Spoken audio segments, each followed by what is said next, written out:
Good morning. It's Monday, March the 28th, and this morning I'd like to talk to you both about your rough draft and the upcoming outline assignment. I finished grading your rough drafts, and there were a lot of really good papers. A lot of you guys really spent some time and kind of got into your subject and submitted really good ideas, lots of good ideas, and that's a great way to start.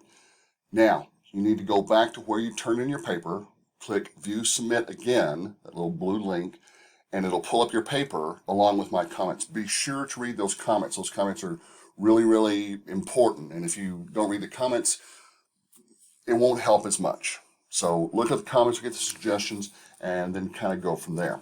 Okay, so the outline assignment is on your screen, and it has two parts to it. First of all, it's just an outline of the rough draft. Now, not the rough draft you submitted, but the improved rough draft. In fact, you should be on your third or fourth rough draft, third or fourth revision of the rough draft. But it's going to be an outline, and I want it done exactly as it shows you on the screen, and source evaluation. So this is the part where you start doing some really good, serious scholarly research. I'll host a PowerPoint on how to do that. But take a look at what it says on the outline assignment sheet. Now again, I cannot emphasize this enough. Take a few seconds, print this thing off, have it taped to the wall or lay next to your computer somewhere handy so you can refer to it often. You don't want to make those kind of silly mistakes that are going to cost you points. Okay, so you're going to construct an accurate outline of your rough draft, of a revised rough draft, and then construct an accurate works cited page based on the sources that you hope to use, not the ones you used, because a lot of people, you'll notice, submit sources that really aren't applicable to what we're doing. You want sources that are going to meet the four criteria of authority, depth, timeliness, and citation. There's already a PowerPoint up on that. A minimum of 5 sources is required, 6 or 7 is better, 8 is maximum. Okay, so if you look at your screen,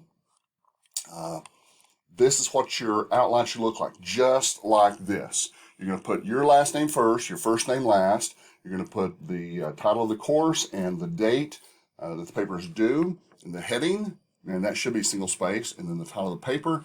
Then you want the thesis. Now that's the main idea.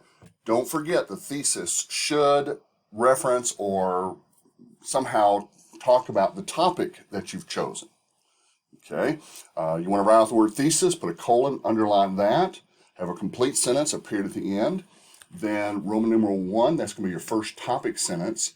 Whatever the main idea is there. Roman numeral 2, that's your second topic sentence. Third topic sentence, fourth and fifth. You should probably have 5 or 6 topic sentences for a paper of this length. With an introduction and conclusion, that's going to give you 5 or 6 pages easily. Now notice that all of these are complete sentences. There are no fragments. It's just all follows the conventions of standard written English. All complete sentences, no fragments. Then your next page, notice it doesn't have a heading on it.